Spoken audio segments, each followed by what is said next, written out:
اسرائیل پر ایرانی حملے کے بعد امریکہ نے ایران کے خلاف اپنی پابندیوں میں اضافہ کرتے ہوئے 4 افراد اور 2 ایسی کمپنیوں کو نامزد کیا جو اس کے مطابق ایرانی فوج کے لیے کام کر رہے تھے اور سائبر سرگرمیوں میں ملوث تھے۔ امریکی محکمہ خزانہ نے ایک بیان میں کہا کہ ان ایکٹرز نے سائبر کارروائیوں کے ذریعے 1 درجن سے زیادہ امریکی کمپنیوں اور سرکاری اداروں کو نشانہ بنایا، جن میں اسپیئر فشنگ اور مال ویئر حملے شامل تھے۔ امریکی محکمہ خزانہ نے کہا کہ عائد کردہ ان پابندیوں کے ساتھ ساتھ امریکی محکمہ انصاف اور فیڈرل بیورو آف انویسٹیگیشن نے 4 افراد پر امریکی اداروں کو نشانہ بنانے والی سائبر سرگرمیوں میں ان کے کردار کے لیے فرد جرم عائد کی ہے۔ وزارت خزانہ نے کہا کہ یہ افراد اور کمپنیاں ایران کے پاسداران انقلاب کی سائبر الیکٹرونک کمانڈ کے لیے کام کر رہے تھے۔ محکمہ خزانہ کے دہشت گردی اور مالیاتی انٹیلیجنس کے معاون وزیر برائن نیلسن نے ایک بیان میں کہا کہ بدنیت ایرانی سائبر ایکٹر امریکی کمپنیوں اور حکومت کے اداروں کو ایک ایسی مربوط اور کثیر جہتی مہم میں نشانہ بناتے رہتے ہیں جس کا مقصد ہمارے اہم انفراسٹرکچر کو غیر مستحکم کرنا اور ہمارے معاشرے کو نقصان پہنچانا ہے۔ انہوں نے مزید کہا کہ امریکہ ان نیٹ ورکس کی کارروائیوں کو بے نقاب کرنے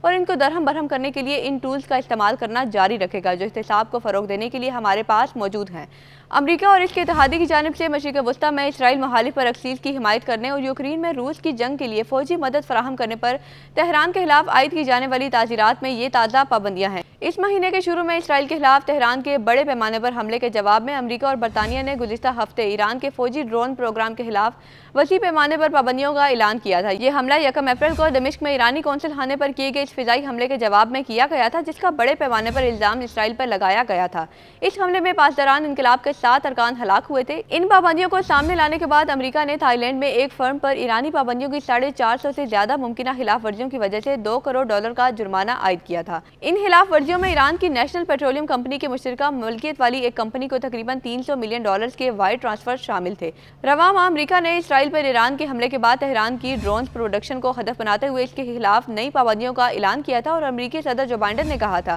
کہ گروپ 7 کے رہنما تہران پر اقتصادی دباؤ بڑھانے کے لیے مل کر کام کرنے کے لیے پرعزم ہیں۔ برطانیہ نے بھی یہ اعلان کیا تھا کہ واشنگٹن کے ساتھ مل کر بھی وہ ایران پر پابندیاں لگا رہا ہے۔ امریکی صدر جو بائیڈن نے کہا تھا کہ امریکہ اور اس کے اتحادیوں نے اسرائیل پر 13 اپریل کو ایران کی جانب سے کیے گئے میزائل اور ڈرون حملے کو ناکام بنانے میں اس کی مدد کی تھی اور اب وہ تہران پر نئی پابندیوں اور برآمدات پر کنٹرول کے ساتھ اسے جواب دہ ٹھہرا رہے ہیں۔ برطانوی وزیر خارجہ ڈیوڈ کیمرون نے ایران کے رویے کو ناقابل قبول قرار دیا۔ ڈیوڈ کیمرون نے اٹلی میں G7 کی بڑی مغربی طاقتوں کے وزرائے خارجہ کے اجلاس کے موقع پر کہا تھا کہ اسرائیل کے لیے یہ ایک پیغام ہے کہ ہم ایران کی جارحیت سے نمٹنے کے لیے مربوط حکمت عملی کی تشکیل کے لیے اپنا کردار ادا کرنا چاہتے ہیں۔ امریکی صدر جو بائیڈن نے ایک بیان میں کہا تھا کہ ان پابندیوں میں اسلامی انقلابی گارڈ کور، ایران کی وزارت دفاع اور ایرانی حکومت کے میزائل اور ڈرون پروگرام سے منسلک رہنماؤں اور اداروں کو ہدف بنایا گیا ہے جنہوں نے اس شرمناک حملے کو ممکن بنایا۔ امریکی محکمہ خزانہ نے کہا کہ امریکی اقدامات نے 16 افراد اور ان اداروں کو نشانہ بنایا ہے جو ایران کے بغیر پائلٹ کے طیاروں کی پروڈکشن میں ایک کردار ادا کر رہے ہیں۔ ان میں ایران کے اس قسم کے انجن شامل ہیں جو ایران کے شہید ویرینٹ ڈرونز کو جلاتے ہیں جنہیں 13 اپریل کے حملے میں استعمال کیا گیا تھا۔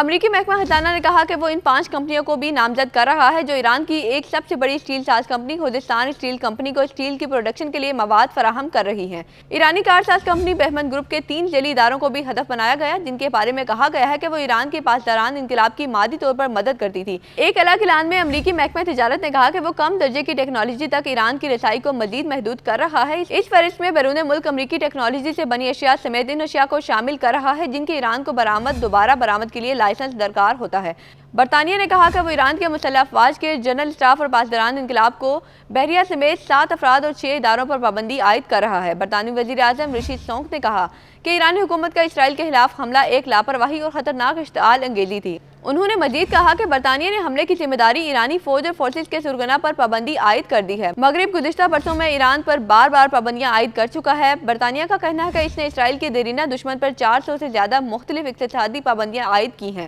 یورپی یونین کے رہنماؤں نے بھی ایران کے اسرائیل پر حملے پر مشرق وسطیٰ میں وسیع تنازع کے بارے میں پیدا ہونے والے خدشات کے پیش نظر بدھ کے روز برسلز میں ہونے والے سربراہی اجلاس کے دوران ایران پر اپنی پابندیاں عائد کر دیں۔